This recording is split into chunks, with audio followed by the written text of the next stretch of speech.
Boa noite, irmãos. Boas paz. Vamos abrir a palavra do Senhor em Salmo 1.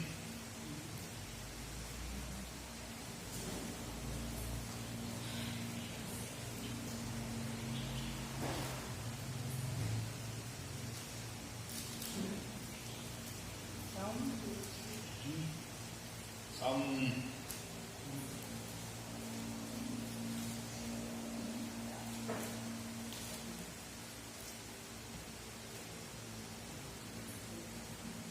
Amém?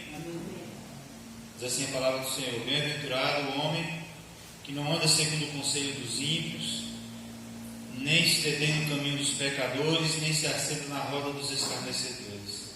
Antes, tem o seu prazer na lei do Senhor, e na sua lei medita dia e noite.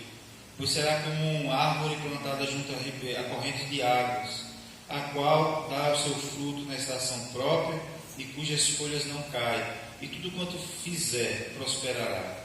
Não são assim os ímpios, mas são como semelhantes à moinha que o vento espalha.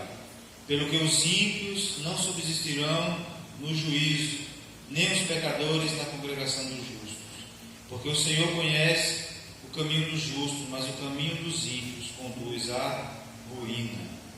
Eu gostaria de chamar a atenção aqui para o verso 2. Antes, tem o seu prazer na lei do Senhor, e na sua lei medita dia e noite.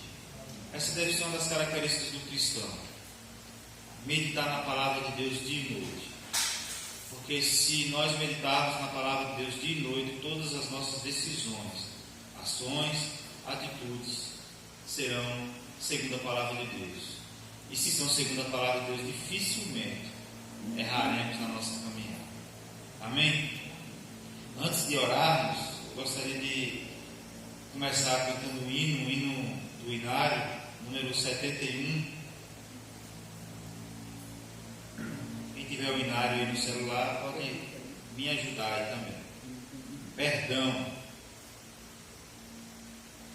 Se sofrimento te causei, ó Deus, e ao meu exemplo fraco tropeçou, e eu não andei nos bons caminhos teus, perdão, Senhor.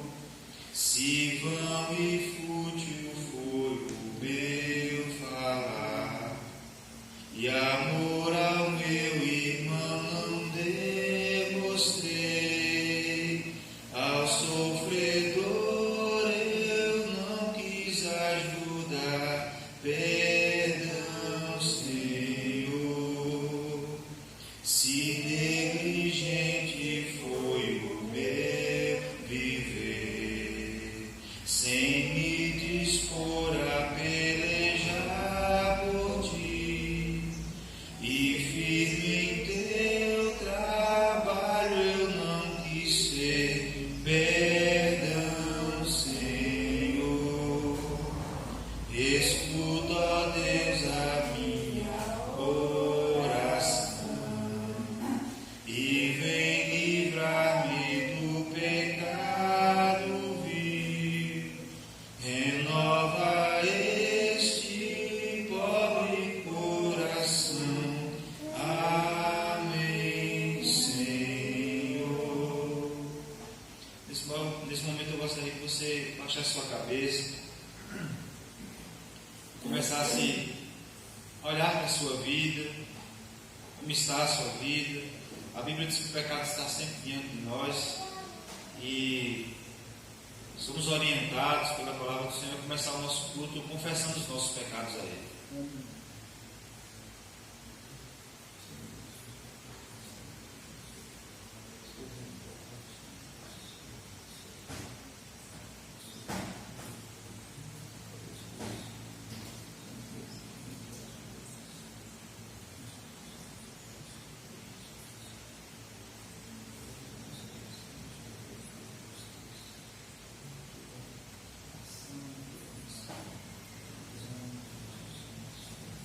Senhor, estamos aqui na Tua casa, reunidos em Teu nome, Ó Deus, primeiro para pedir perdão ao Senhor pelos nossos pecados. Reconhecemos que somos falhos e que pecamos contra Ti. Purifica o nosso coração. Muitas vezes, ó Deus, agimos de forma precipitada e pecamos contra Ti. Ó Deus, muitas vezes temos o pecado da omissão, quando deveríamos fazer algo em prol do Teu reino e não fazemos. Quando pensamos aquilo que não Te agrada, quando agimos de forma que não Te agrada, quando agimos contra o nosso próximo, com indiferença. Ó Deus, perdoa-nos, purifica o nosso coração. Ó Deus, em nome de Jesus, nós queremos nos apresentar diante do Senhor puros. Ó Deus, em nome de Jesus Cristo, porque o Senhor é santo, o Senhor não compactua com o pecado. Ó Deus, o Senhor, ó Deus, nos orienta que busquemos a santidade, a santificação, porque sem ela ninguém verá ao Senhor. Por isso nós confessamos diante do Senhor os nossos pecados nessa noite, na expectativa de que o Senhor fale conosco, fale aos nossos corações, em nome de Jesus Cristo. Para o louvor da glória do Senhor. Amém. Amém.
Pra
irmãos.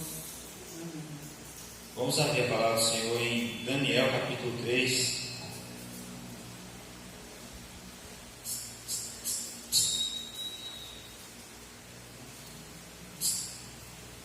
Daniel capítulo 3.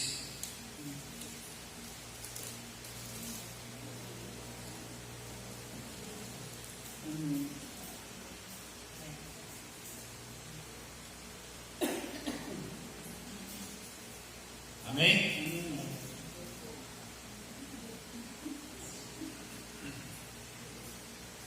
Salmos, Provérbios, Eclesiastes, Cantares, Isaías, Jeremias, Lamentações, Ezequiel e Daniel.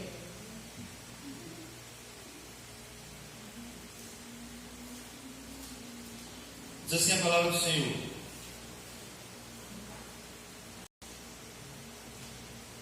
o rei Nabucodonosor fez uma estátua de ouro, e a altura da qual era de 70 côvados, ou seja, 35 metros, e a sua largura de 6 côvados. Levantou-a no campo de Dura, na província de Babilônia. Então o rei Nabucodonosor mandou ajuntar os sátrapas, os prefeitos, os governadores, os conselheiros, os tesoureiros, os juízes, os magistrados e todos os oficiais das províncias, para que viessem à dedicação da estátua que ele fizera. Então se ajuntaram os sátrapas, os prefeitos, os governadores, os conselheiros, os tesoureiros, os juízes, os magistrados e todos os oficiais das províncias para a dedicação da estátua que o rei Nabucodonosor fizera levantar, e estavam todos em pé diante da imagem. E o pregoeiro clamou em alta voz: ordena-se a vós, ó povos, nações e gente de todas as línguas, logo que ouvirdes o som da trombeta, da flauta, da harpa, da cítara, do saltério, da gaita de foles e de toda sorte de música, prostrai-vos-ei e adorareis a imagem de ouro que o rei Nabucodonosor tem levantado. E qualquer que não se prostrar e não adorar será na mesma hora lançado dentro de uma fornalha de fogo ardente. Portanto, no mesmo instante em que todos os povos ouviram o som da trombeta, da flauta, da harpa, da cítara, do saltério e de toda sorte de músicas, se prostraram todos os povos, nações e línguas e adoraram a estátua de ouro que o rei Nabucodonosor tinha levantado. Ora, nesse tempo se chamaram alguns homens caldeus e acusaram os judeus. E disseram ao rei Nabucodonosor: ó rei, vive eternamente. Tu, ó rei, fizeste um decreto pelo qual todo homem que ouvisse o som da trombeta, da flauta, da harpa, da cítara, do saltério, da gaita de foles e de toda sorte de música, se prostraria e adoraria a estátua de ouro. E qualquer que não se prostrasse e adorasse seria lançado numa fornalha de fogo ardente. Há alguns homens judeus que tu constituíste sobre os negócios da província de Babilônia, Sadraque, Mesaque e Abednego.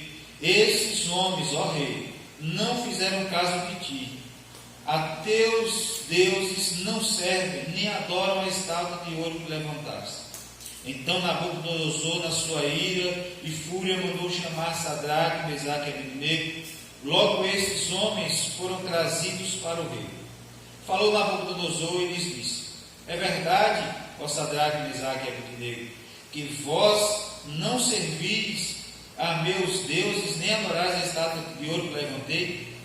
Agora, pois, se estáis prontos, quando ouvirdes o som da trombeta, da flauta, da harpa, da cítara, do saltério, da gaita de foles e de toda sorte de músicas, para vos prostrardes e adorardes a estátua que fiz, bom é, mas se não a o adorar, sereis lançados na mesma hora, dentro de uma fornalha de fogo ardente.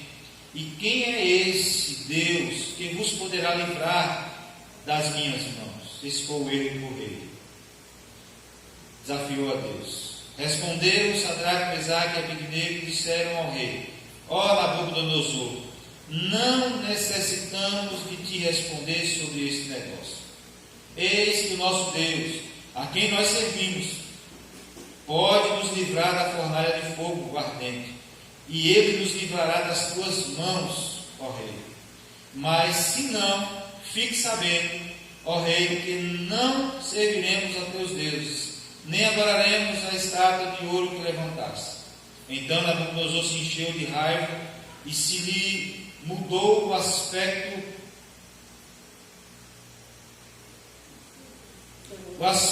do semblante contra Sadraque, Mesaque e Abednego, e deu ordem para que a fornalha se aquecesse 7 vezes mais do que se costumava aquecer. E ordenou a uns homens valentes do seu exército que atassem a Sadraque, Mesaque e Abednego e os lançassem na fornalha de fogo ardente. Então estes homens foram atados, vestidos de seus mantos, suas túnicas, seus turbantes e demais roupas, e foram lançados na fornalha de fogo ardente. Ora, tão urgente era a ordem do rei, e a fornalha estava tão quente, que a chama do fogo matou os homens que carregavam Sadraque, Mesaque e Abednego. E esses 3, Sadraque, Mesaque e Abednego, caíram atados dentro da fornalha de fogo ardente. Então o rei Nabucodonosor se apartou, se espantou e se levantou depressa, falou e disse aos seus conselheiros: não lançamos nós dentro do fogo 3 homens atados, ou seja, amarrados?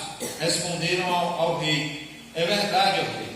Disse ele: eu porém vejo 4 homens soltos que andam passeando dentro do fogo e nenhum dano sofrem, e o aspecto do quarto é semelhante ao do Filho de Deus.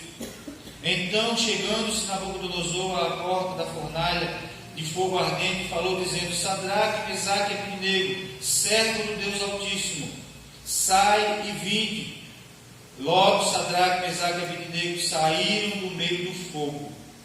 E os sátrapas, os prefeitos, os governadores e os conselheiros do rei, estando reunidos, viram que o fogo não tinha tido poder algum sobre os corpos desses homens, nem foram chamuscados os cabelos das suas cabeças, nem sofreram mudança nos seus mantos, nem sobre eles tinha passado o cheiro de fumaça. Falou Nabucodonosor e disse: bendito seja o Deus de Sadraque, Mesaque e Abednego, o qual enviou o seu anjo e livrou os seus servos que confiaram nele e frustraram a ordem do rei, escolhendo antes entregar os seus corpos dos que servir ou adorar a Deus algum senão o seu Deus. Por mim, pois é feito um decreto que todo o povo, nação e língua, que proferir blasfêmia contra o Deus de Sadraque, Mesaque e Abednego, sejam despedaçados e as suas casas sejam feitas um monturo, porquanto não há outro Deus que possa livrar desta maneira. Então o rei fez prosperar Sadraque, Mesaque e Abednego na província da Babilônia. Amém? Senhor, que o Senhor fale conosco por meio da sua palavra. Te agradecemos pelos dízimos, pelas ofertas que foram depositadas no altar do Senhor. Que o Senhor fale aos nossos corações agora. Ó Deus, em nome de Jesus Cristo, para o louvor da glória do Senhor. Amém. Amém. Irmãos, o ideal é ler todo o livro de Daniel, desde o início. Mas eu vou fazer um breve resumo aqui para que a gente possa contextualizar e aprender algumas lições. Imagine você fazendo uma viagem no túnel, do tempo, viajando essa cidade maravilhosa. Você já conseguiu pensar numa cidade bonita, a cidade mais linda do império daquela época. Era de mármore branco.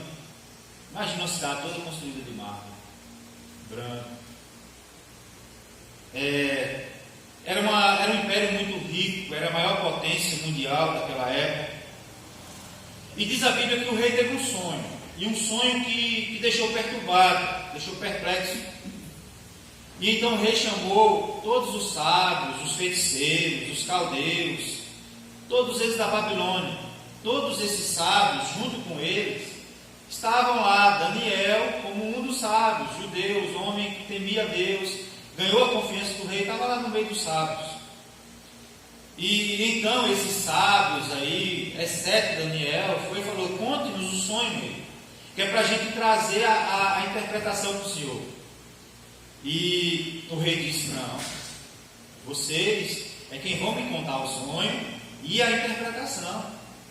Porque na hora que ele falou isso, se a gente for olhar lá nos textos do capítulo 2, vai falar assim: porque se eu contar o sonho, vocês vão vir com um bocado de mentira para cima de mim, e eu não quero saber se vocês são sábios mesmo, se vocês são os inteligentões, vocês vão, os adivinhos, vocês vão saber qual é o meu sonho, e ainda vão dar a interpretação desse sonho que eu sonhei. Eu não vou contar não. E aí, e com ameaça de morte, porque se vocês não me contarem, vocês morrerão, serão despedaçados. E aí os caras ficaram tudo agoniados agora. Como é que o rei está maluco, como é que a gente vai decifrar? Já é difícil decifrar um sonho e ainda mais saber qual é o sonho que passou pela cabeça dele. Então Daniel, ele pede ao rei que ele dê um tempo, que ele ia consultar ao Senhor, ao Deus de Daniel. E o texto diz que Deus revela o sonho de Daniel e a sua interpretação. Então, que o sonho era daquela estátua lá, né? A estátua feita com os pés de barro, com o tronco e a cabeça de ouro. A cabeça de ouro representava o reino de Nabucodonosor. E que esse reino ia desmoronar, porque o barro com o ferro não se une. E que esse reino iria desmoronar.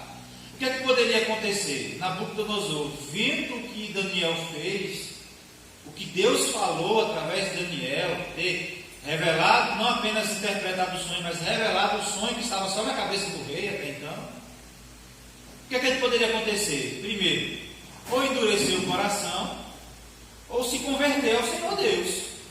Porque imagine você, é que nem a gente vinha falando ali na Kombi, né? De alguém que sonhou que era para imitar o médico, e o médico perguntou quem foi que mandou a pessoa ir lá, e aí o cara falou assim: eu que sonhei, Deus mandando eu vir procurar você.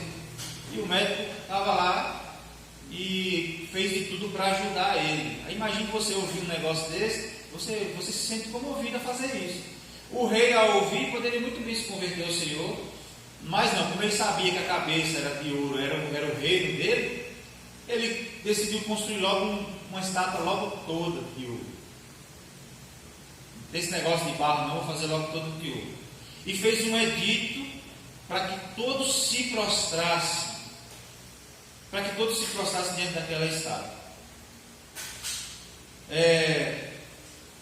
E esses jovens, Sadraque, Mesaque e Abednego, servos de Deus, que estavam lá, lembrando, eles tinham sido levados cativos da terra deles, ou seja, estavam em outra terra, sem o culto ao seu Deus, distante do seu povo e distante, vamos dizer assim, do seu Deus, no sentido dos costumes do povo, servindo a Deus.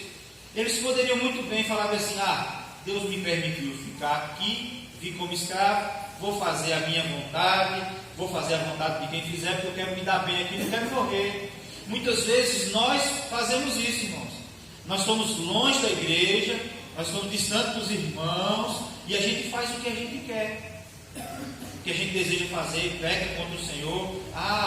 Estou aqui, Deus nos leva para a faculdade, e a gente começa a desviar dos caminhos do Senhor. Deus nos dá um trabalho, e a gente começa a desanimar no Senhor. Deus nos dá condições financeiras, e nós nos apartamos de Deus, esquecemos de Deus, confiamos em nós mesmos. E não é assim que tem que ser. Então esses jovens, eles são confrontados pela sua fé nessa hora, e ele fala assim: todos irão prostrar diante dessa estátua. O que é que eles dizem? Não nos prostraremos, porque nós não nos prostraremos diante de outros deuses. Eles estavam cumprindo o mandamento de Deus: não prestará culto a nenhum Deus, a não ser o seu próprio Deus, ao Deus de Israel. Então eles vão lá, e aí na hora de abaixar, na hora que tocam os instrumentos lá, as trombetas lá, o que acontece? Eles permanecem de pé. E aí, irmãos, esses jovens, eles estavam prontos para morrer, mas eles não estavam preparados para pecar contra o seu Deus. Amém? Irmãos, nós precisamos estar prontos até para morrer por causa do Evangelho, mas nunca prontos para pecar. Esses jovens, eles estavam prontos a morrer, a pecar contra o seu Deus. E aí o rei fica furioso, manda aquecer a fornalha 7 vezes mais, joga os jovens amarrados dentro dessa fornalha. Então algo inusitado acontece. A fornalha estava tão quente que os soldados que foram jogar os jovens morreram por causa da temperatura alta. Os jovens caem lá dentro, e a única coisa que o fogo faz na vida daqueles jovens é libertar aqueles jovens das amarras. E o rei fica assustado, porque em vez de ver só 3, vê 4 lá dentro, e um é como a semelhança do Filho de Deus, o texto diz. Era Jesus que estava naquele meio. Irmãos, o nosso Deus, Ele não nos livra da fornalha, Ele nos livra da fornalha. Ele não te livra das lutas, das adversidades. Nós vimos falando ali, a irmã falando que faz tempo que foi para o hospital. Eu também fazia tempo que ia para o hospital, mas esse ano eu visitei bastante o hospital. Não ou por causa de mim, ou por causa dos meus filhos, ou da minha mulher. Mas, entenda que Deus, Ele não nos livra dessas situações adversas, Ele nos livra nelas. Assim como Daniel, que Deus não livrou da cova, mas livrou na cova. E Deus é o Deus que nos livra. Então esse texto nos traz algumas lições que são importantes para as nossas vidas. E nós precisamos aprender isso, porque se a gente aprender isso, a gente vai ter uma vida como servo de Deus melhor. E a gente vai saber ter atitudes durante a nossa caminhada com Cristo, que vão glorificar o nome de Deus e vai agradar a Deus, e nós vamos ser bem-sucedidos em tudo aquilo que nós fizermos. Amém? Primeiro é isso que eu falei, a prova. Porque, irmãos, um dado importante aqui, que a gente pensa que o povo era muito perseguido naquela época. Depois de Jesus, o povo foi muito perseguido, e parecia que em algum momento o Evangelho ia sucumbir à perseguição. Mas um dado importante aqui, que no século XX, ou seja, o século passado, morreram mais cristãos do que em todas as épocas que teve a perseguição dos cristãos. E se acontecer a perseguição nos nossos dias, nós estamos vivendo esses tempos. A irmã até mandou um vídeo para mim, de um cara lá falando sobre o anticristo e tudo mais, muita especulação, porque a Bíblia não revela tudo. Mas assim como ele, eu acredito que possa ser que o anticristo já tenha nascido, já está aí exercendo algum tipo de influência, e que o fim está próximo. A vinda de Jesus está próxima. Os sinais apontam para isso. A gente vê tanto a natureza como o cenário mundial preparando o caminho para a vinda de Cristo. As promessas apocalípticas todas se cumprindo, algumas ainda faltam se cumprir, mas a gente vê na história recente algumas já se cumprindo. Jesus está por vir. Então, se no século XX já morreram tantos cristãos por causa do Evangelho, por que não nesses dias também? E a pergunta é, irmãos, será que eu e você, nós estamos preparados para passar por essa prova? Para ser perseguido?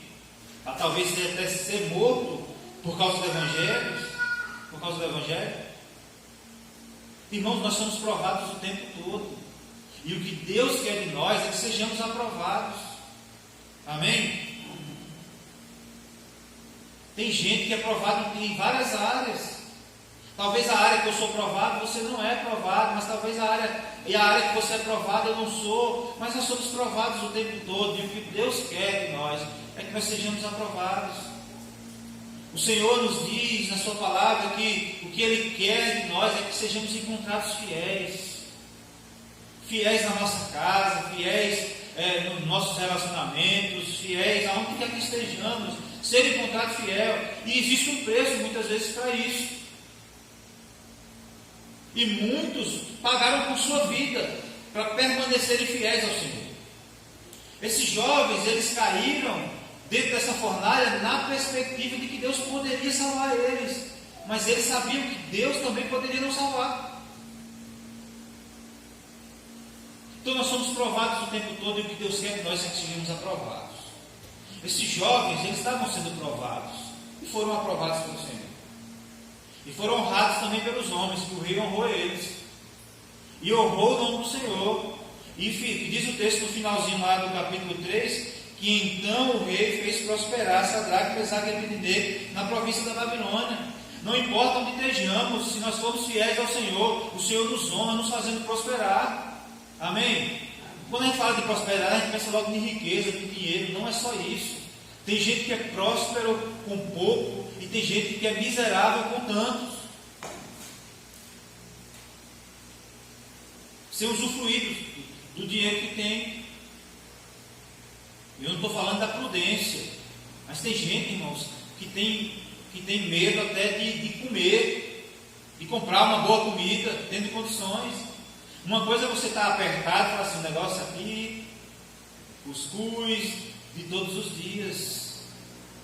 Mas vai ter dia que a gente pode, sei lá, fazer uma comidinha melhor. E tem gente que mesmo com dinheiro não faz.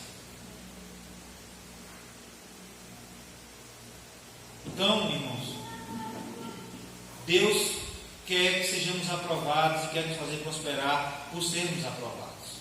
Amém? Segundo lugar, nós aprendemos com esse texto aqui, que esses jovens, eles tinham uma fidelidade inegociável. Fidelidade inegociável. Pessoas ingratas têm memória curta. Aquele grupo dos sábios, dos caldeus, dos feiticeiros, eles só estavam vivos por causa dos judeus, de Daniel, que interpretou o sonho.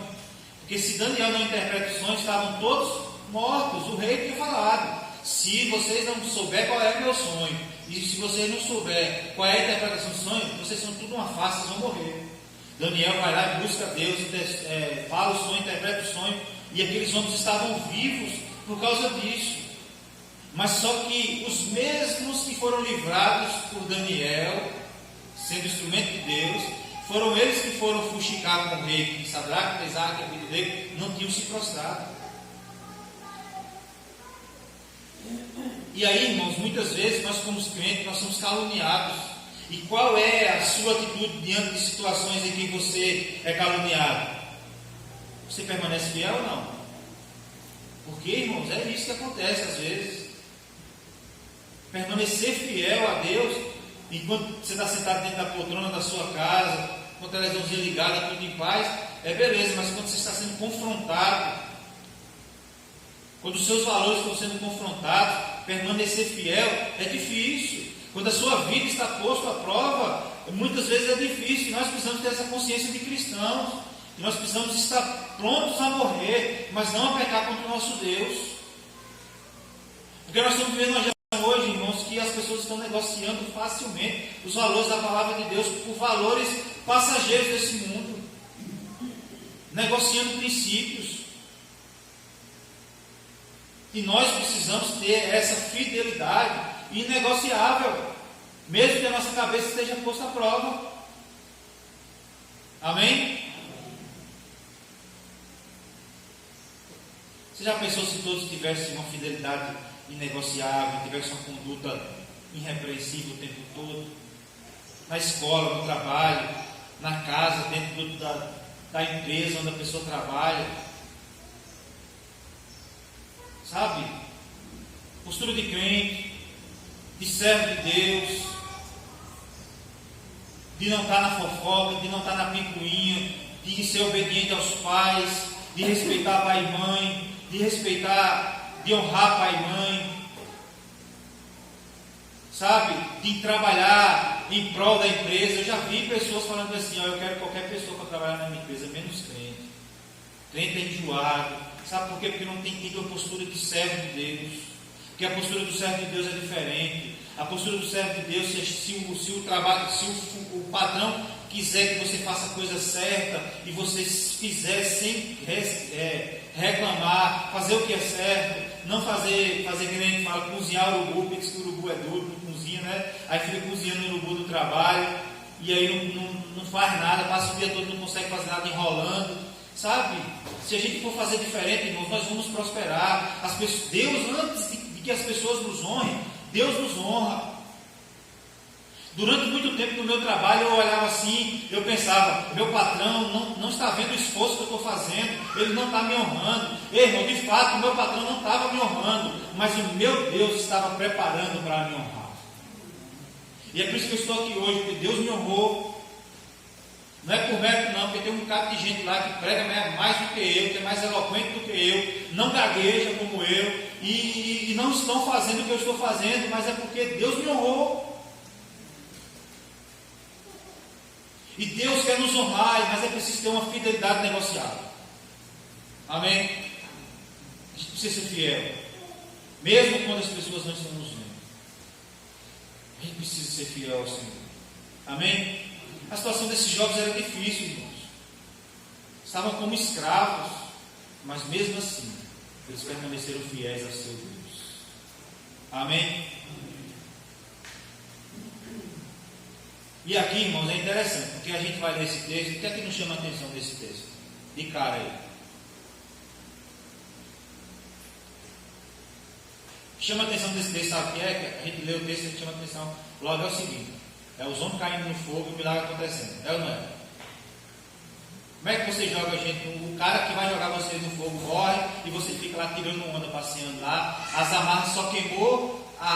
O fogo só queimou as amarras dele, as cordas que estavam amarradas, nem a roupa. O cara, eu passo, de vez em quando está pegando fogo aí em algumas coisas na estrada, aí eu passo com um vidro fechado na combustível lá em casa fazendo fumaça. Agora imagina um homem cair dentro do fogo e não sair nem fazendo fumaça. Não é isso que está em evidência, não é isso que a gente vê dentro do. Aí no texto? Só que o que está em evidência não é isso aí. É um milagre maravilhoso.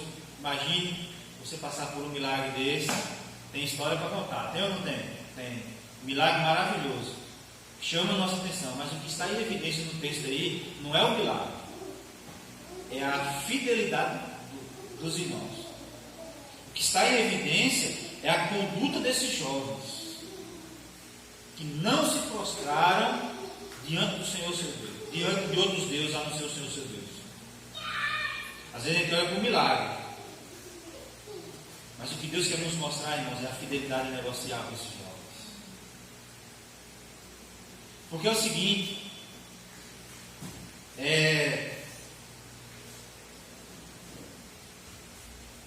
eles poderiam ter morrido. E a gente estava falando hoje do quê? Se eles tivessem morrido, a gente estava falando da fidelidade deles. A gente não via o fogo, a gente via a fidelidade deles. Se eles tivessem morrido, uns glorificam a Deus na vida, outros glorificam a Deus na morte. Muitos cristãos foram colocados no poste, cobertos de pinche, e eram usados para iluminar as noites de Roma. Morreram glorificando a Deus. Pedro morreu crucificado, cabeça para baixo, glorificando a Deus. Outros foram poupados, mas também glorificando a Deus, na vida ou na morte, estando vivo ou morto, experimentando milagre ou não, mas devemos glorificar a Deus. Amém? Toda e qualquer circunstância.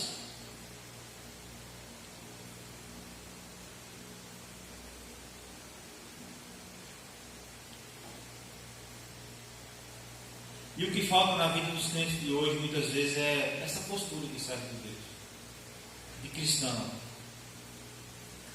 Ser empresário cristão, ser estudante, que tenha postura de estudante, fiel a Deus. Se é empregado, seja empregado temente a Deus.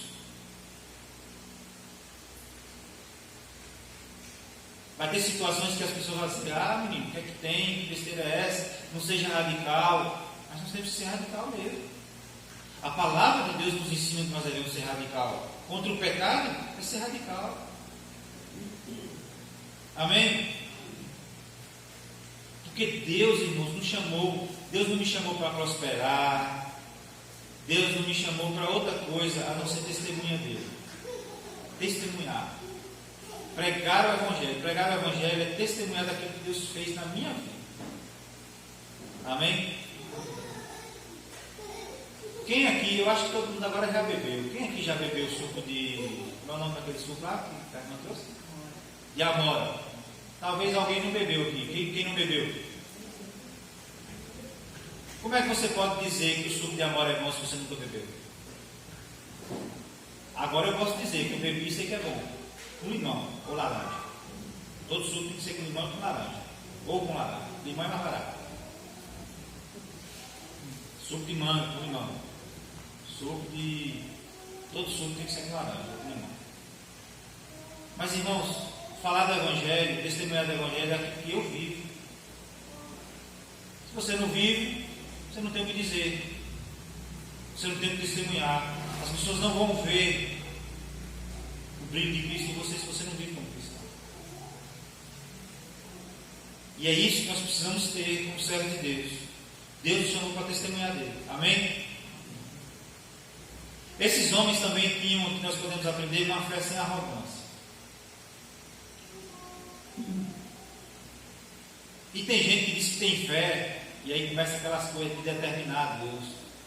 Eu determino que a bênção, eu determino que o mal saia, porque, não, o mal você pode determinar, mas eu determino que eu não passe por essa luta.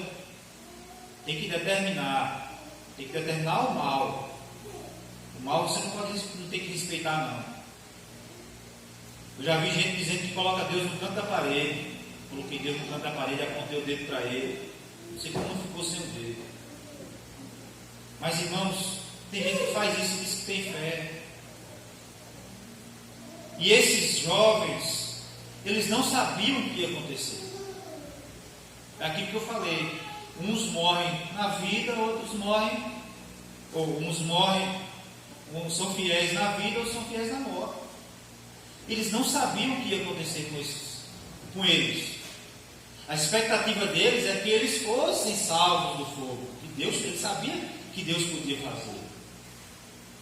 Tem muita gente frustrada hoje, irmãos, porque às vezes ora e a coisa não muda. Irmãos, eu acho que não tem coisa melhor do que você orar por alguém e a pessoa ser curada. Eu imagino os discípulos levantando e o coxo andando. Nunca andou. O cego que nunca tinha visto ninguém. A primeira face que ele viu foi a face do Senhor Jesus. Deus curou. Que maravilha isso. Mas tem momentos que Deus não faz. Tinha outros cegos na época de Jesus? Tinha. Tinha outros aleijados na época de Jesus? Provavelmente tinha. Paulo, que curava tanta gente, orou a Deus para que curasse os espinhos na carne dele e não curou. Por quê? Porque a graça é suficiente para Paulo. E às vezes, irmãos, a gente acha que a gente fica frustrado porque quando a gente pede algo a Deus e não recebe do jeito que a gente pede, a gente falta em nós fé. E muitas vezes não é isso, irmãos, porque nós cremos que Deus pode fazer. Você tem dúvida que Deus pode curar aquele que está ferido? Sim ou não? Você crê que Deus pode curar? Nós cremos, irmãos, nós cremos no Deus Todo-Poderoso. Nós cremos nisso. E muitas vezes acontece? Não. Mas nós cremos mesmo assim. Eles criam da mesma forma. Se a gente for livrado, ainda bem. Mas se não for livrado, glorificaremos a Deus na morte. Seremos lembrados por ser fiéis ao Senhor. E é isso, irmãos. Porque eles sabiam o que Deus podia fazer. Nós sabemos que Deus pode fazer. Mas não precisamos ordenar a Deus que faça. Ele faz no tempo que Ele quer, do jeito que Ele quer. Ele salva quem Ele quer, no tempo que Ele quiser, na hora que Ele quiser, da maneira que Ele quiser. Porque a Bíblia diz, isso é assustador, mas é verdade, a Bíblia diz Deus criou uns para salvação e outros para a morte. Ou seja, tem gente que Deus criou para o inferno. É assustador isso. Mas se estamos aqui, a palavra tem feito efeito em nós. É igual o remédio. Está fazendo efeito na gente. A gente toma um remédio e a gente sabe, não é isso? Tem gente que toma um remédio e não sabe. Não faz efeito nele. O Evangelho tem feito efeito na gente. É por isso que nós estamos aqui. É por isso que nós temos no Senhor. Porque o Espírito Santo nos conheceu. Amém? Glorificar a Deus em todo o tempo. E aqui, irmãos, nós vemos essa libertação que o texto nos fala. Que Deus não nos livra dos problemas, Ele nos livra dos problemas. Deus impediu que o rei fizesse a estátua?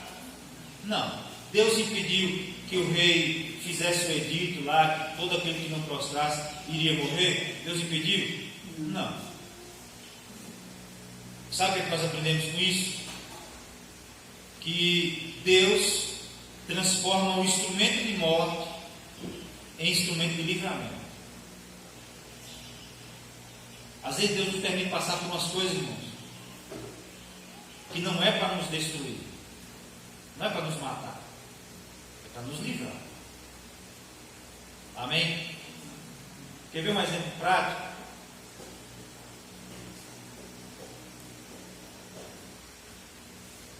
Minha tia, ela veio de ônibus de São Paulo, e aí chegou numa cidadezinha, era com uma adolescente ter descido nessa cidade. E a adolescente dormiu e não viu a cidade chegar. Passou uns 5 quilômetros e o motorista não queria voltar para deixar a menina, queria largar ela lá, 5 quilômetros depois. Aí os passageiros se revoltaram e falaram: não, você não vai descer ela aqui, você vai voltar e vai deixar ela lá no lugar dela. Depois de muito indaga, eles voltaram, deixaram a menina 5 quilômetros, está aqui na Guarda Nova, eu acho, mais ou menos, numa pista, é rapidinho. Eles foram e voltaram. Quando eles voltaram, mais ou menos no tempo em que eles voltaram, fizeram o trajeto todo de volta, teve uma carreta lá que teve um acidente gravíssimo, e eles pensaram assim, ela falou assim, poderia ter sido a gente, estando aí. Então a adversidade veio, eu imagino que a gente, voltar mais, cansado de uma viagem de São Paulo, voltar mais 5 quilômetros, é 10 quilômetros na verdade, você volta 5 e volta mais 5 para cá, é 10. Nossa, mas quando você vê o livramento que Deus dá, você glorifica a Deus, e às vezes Deus nos permite passar por isso, é para nos livrar. Sabe aquele momento de Eliseu que você passou? Escassez? É porque Deus estava te livrando de alguma coisa. Da soberba. Sabe? De alguma coisa. Deus sempre faz as coisas no seu devido tempo. E para a glorificação do nome dele. Amém? Então, o fogo livrou os jovens das amarras de Nabucodonosor. Mas Deus o livrou os jovens do fogo. Deus não impediu que eles fossem lançados no fogo. Deus não impede eu e você de passar por lutas, mas Ele nos livra em todas essas situações. Amém? Deus ele reina em todo o tempo. Às vezes as coisas podem sair do seu controle, mas do controle de Deus não. Deus está sentado num alto e sublime trono e governa todas as coisas.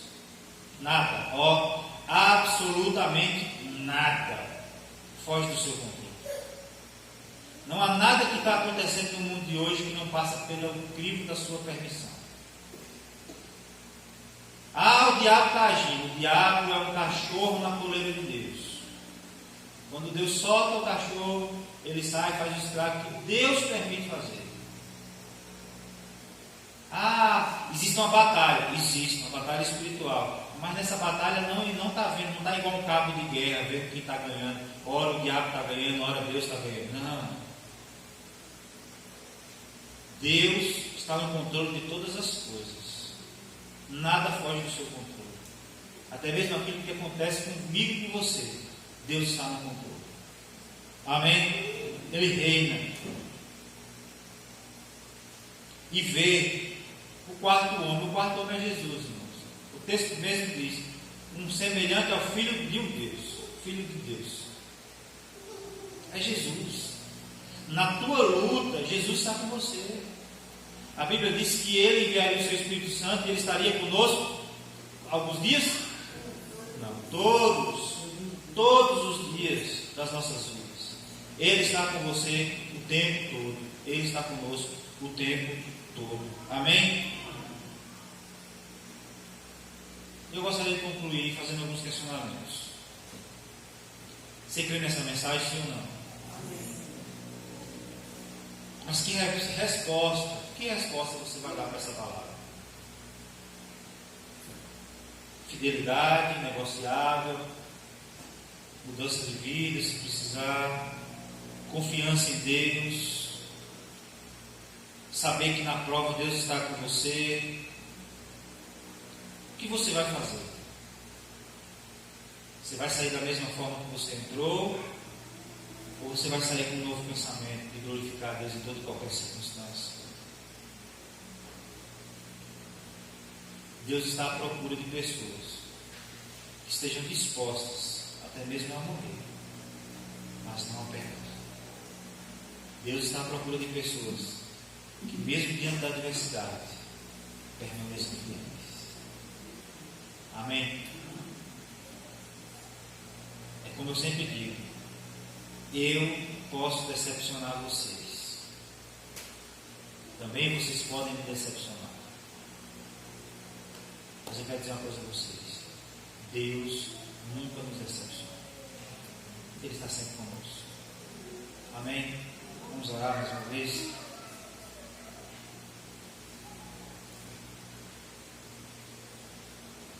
Senhor Deus, obrigado pela tua palavra. Que a exemplo desses jovens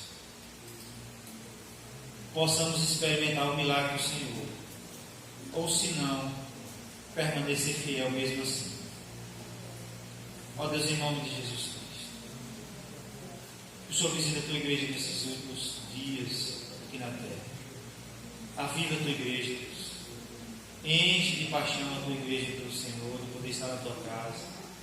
Ó Deus, em nome de Jesus Cristo, que não possamos apenas ouvir essa palavra, mas que a gente venha pôr em prática nas nossas vidas. Ser fiel em toda e qualquer circunstância. Aonde quer que o Senhor nos colocar, ser fiel, ó Deus, em nome de Jesus. Pai, nós queremos orar pelos enfermos, que o Senhor esteja visitando em nome de Jesus. Ó Deus, vá no leito do hospital, aonde estiver, ó Deus, com a tua graça, com a tua misericórdia, ministra cura, manifesta o teu poder na vida de cada um. Ó Deus, na vida da irmã Nalvinha, que estará viajando, que a mão do Senhor esteja sobre ela, os anjos do Senhor acampem ao redor dela. Ó Deus, adiante daquele ônibus, atrás daquele ônibus, do avião, não sei, que o Senhor esteja, ó Deus, conduzindo tua serva. Em nome de Jesus Cristo, que ela seja, como ela tem sido aqui também, instrumento do Senhor no meio da sua casa, ó Deus, no meio da sua família, naquele lugar, ó Deus, em nome de Jesus. Tantos outros motivos de oração que a tua igreja tem, que o Senhor esteja ouvindo a cada um no nome de Jesus Cristo.